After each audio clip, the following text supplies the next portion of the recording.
Meus caros, sejam muito bem-vindos aqui ao canal. Hoje venho gravar aqui mais um episódio desta minissérie com o professor Mitar Ribeiro. Nesta vez é sobre a regra 10 do livro As 12 Regras para um Portugal Mais Justo. E viemos falar sobre a regra número 10, e já agora se tiverem o livro, a regra número 10 é: cumpra o dever de fazer do Partido Socialista um inimigo da humanidade.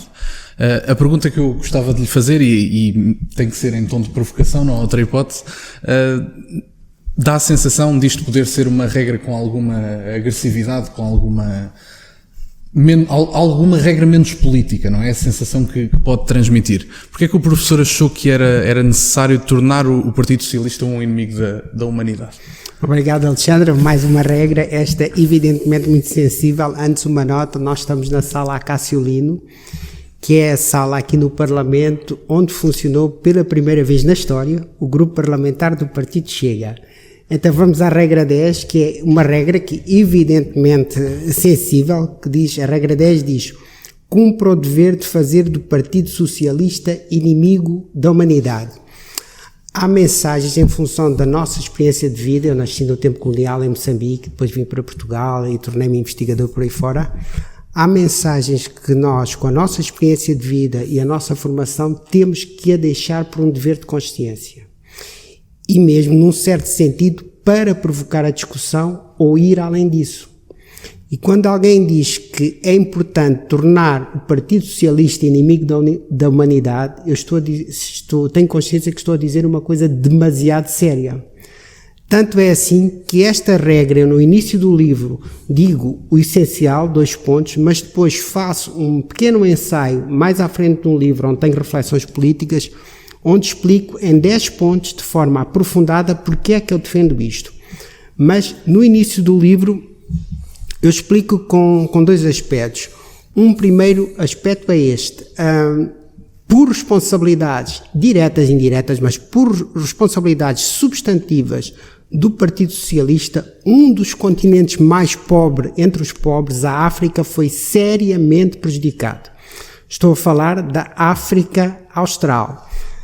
Nós temos uma ideia feita que é esta: o orgulhosamente sós de Salazar dá a ideia que Portugal estava orgulhosamente só. Como todas as boas mentiras, essa é uma meia-verdade. Portugal estava orgulhosamente só no hemisfério norte, não é? Mas no hemisfério sul, onde se decidia a sério a orientação política do regime, que era nas grandes colónias de Angola e de Moçambique, Portugal não estava orgulhosamente só coisíssima nenhuma. Ou seja, a África Austral tinha um conjunto de regimes, nós sabemos que seria aos olhos de hoje condenáveis e da própria época, um certo sentido, mas eram regimes brancos ou regimes coloniais que criaram na África Austral o espaço mais desenvolvido de sempre da África. O motor de desenvolvimento africano que fez a transição do final do século XIX até os anos 70, 80 do século XX de uma África ancestral, num certo sentido, porque só nessa época que foi introduzida a cultura escrita, a ideia de Estado centralizado, fundado na lei, certos hábitos de saúde, de higiene, civilização material, digamos assim, cidades, transportes, etc.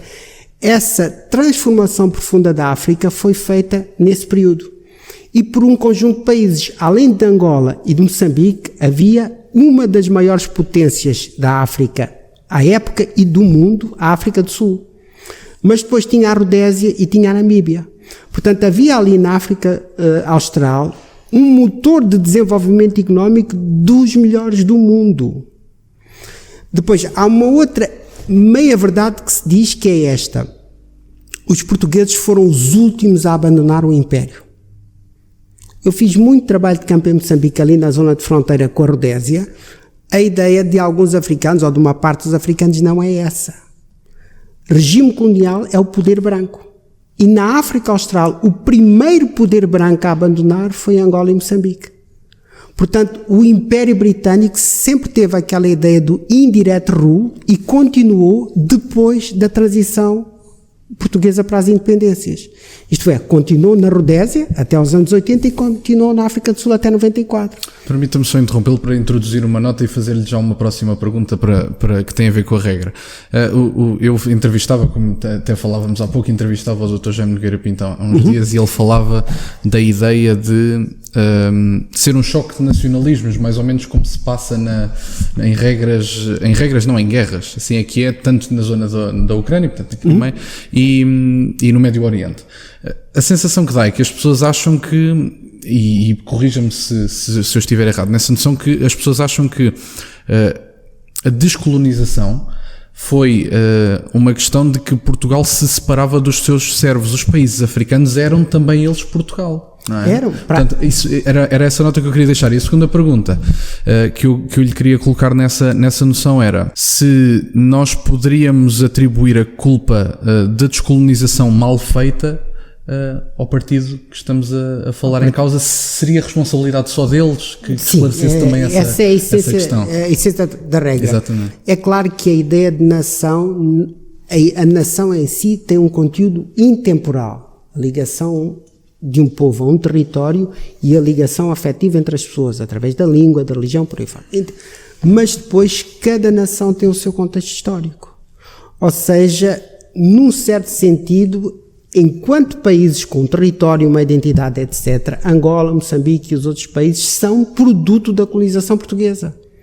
Portanto, num certo sentido, havia essa relação na época, defender Angola e Moçambique numa perspectiva que seria hoje discutível, mas na época talvez não fosse assim tanto. Portanto, fazer essa visão. E o que eu estava a dizer é, a África Austral era um motor de desenvolvimento de África quando a África teve o seu melhor ciclo histórico de sempre. E de repente, de um momento para o outro, Angola e Moçambique entram em convulsão numa espécie de caos. Ao entrar em pouco tempo, aquilo arrastou depois a transição também desregulada da Rodésia e da África do Sul depois da Namíbia. Logo, aquele que tinha sido o motor de desenvolvimento mais próspero de sempre da África foi desmoronada a partir quando olhamos com atenção por uma revolução que aconteceu em Lisboa.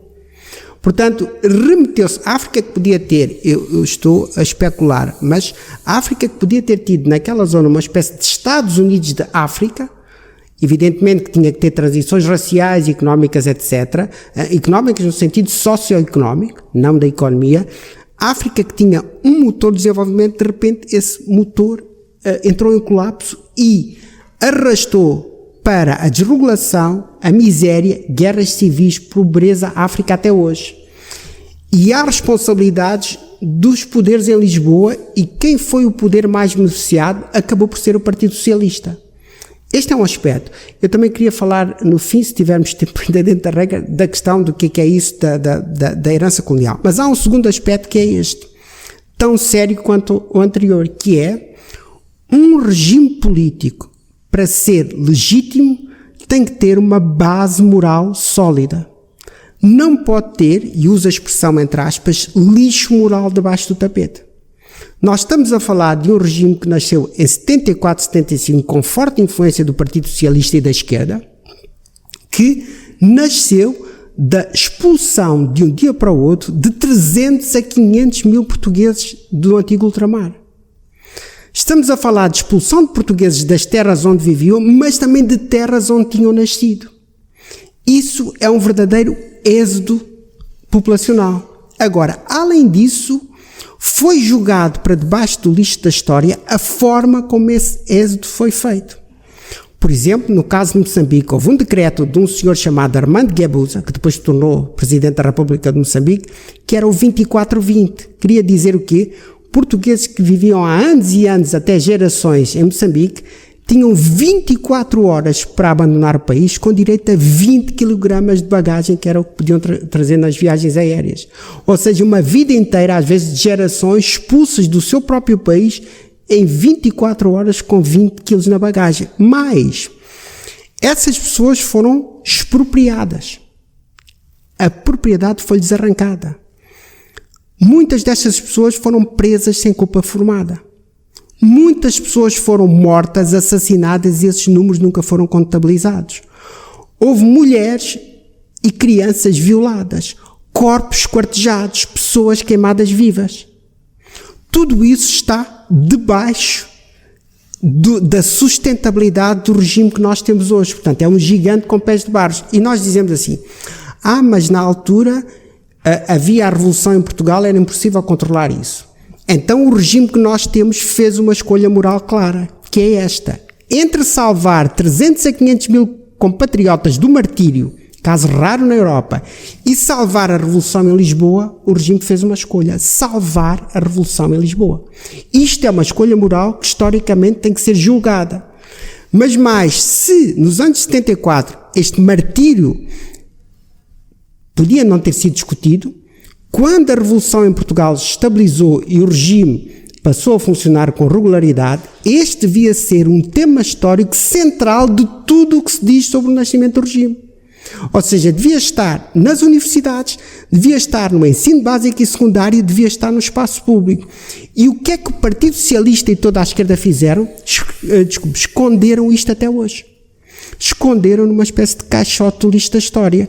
E nós temos de questionar se não há aqui qualquer coisa parecida com aquilo que o regime soviético fez no caso do Holodomor.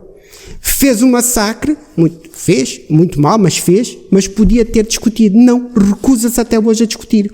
É muito parecido com o que se passou aqui em 74, 75. Agora veja, universidades, comunicação social, por aí fora, podiam ter entrevistado os antigos colonos e todos os que sofreram com isso, com aquele fenómeno, para eles, pela voz deles, deixarem testemunho histórico. E qual foi a opção? Esperar que estas pessoas morressem. Quer dizer, este é um regime de tal maneira com pés de barro que nasceu debaixo de um martírio de cerca de 300 a 500 mil compatriotas. Quem foi o beneficiário deste silenciamento histórico? Quem mais ganhou com ignorar o sofrimento dos próprios concidadãos? Foi o Partido Socialista, foi toda a esquerda. Quando se diz que a Revolução de 74 é pacífica, ponto de interrogação. Desde 1383 e 85, pelo menos, que há revoluções em Portugal. Diga-me qual foi a revolução que teve uma dimensão deste martírio. Diga-me se até hoje, alguma vez, alguém se preocupou em contar quantos portugueses foram mortos neste contexto. Se isto não é desprezo levado ao máximo em relação à dignidade humana. Diga como é que se pode discutir o racismo hoje, como a esquerda discute em Portugal, quando em 74, 75, uma minoria foi martirizada no espaço esmagadoramente negro, em África, por duas características, porque eram brancos e porque eram portugueses. Como é que pode esconder isto e depois discutir suavemente o racismo hoje em Portugal?